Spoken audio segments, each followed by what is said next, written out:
Ask yourself, what's the one thing you worry about the most in life? The one thing that causes you the greatest anxiety? Now that you've put that picture in your mind, I ask you for one moment in time, just one, relieve yourself of the worry. Think about what could actually go right instead of what could go wrong. Remove all the worry, and for one moment you will find, as I did, that you have this freedom.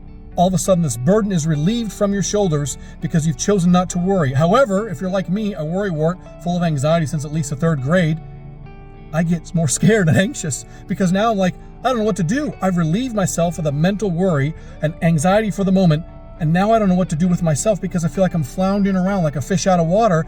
It's so foreign to me. I don't know how to act. I feel not only irresponsible, but I don't know what to do with my time, that mental space I created. Okay, now I'm not worrying. It's like I've just been fired from my full-time job, which has been worrying. Now I'm unemployed. From a worrywart standpoint and anxiety standpoint, what do I do?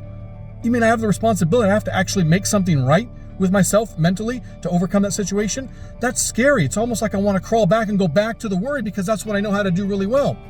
One thing I know for sure that works for me, and I think will work for you too, is our self-image. When you have a self-image, an image of yourself that is negative, you will always perform the negative. If it's positive, you will perform the positive.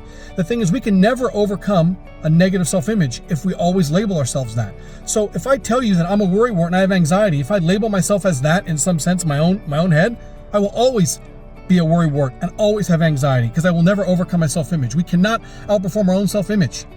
So I ask you this one day, take a chance. Think of the thing that caused you the greatest anxiety and worry, and try not to worry for just one moment and see what it's like to say, I don't care, I'm not worried, I will work on think about what's the best outcome that can possibly happen and not think about anything else. For just a moment, it's hard, if not impossible at times. And then see how you feel. And if you feel that burden of irresponsibility, not knowing what to do, ask yourself why. Is it because you label yourself as a worrywart and you have anxiety? Let's change our language and how we describe ourselves, because guess what? We talk to ourselves the worst.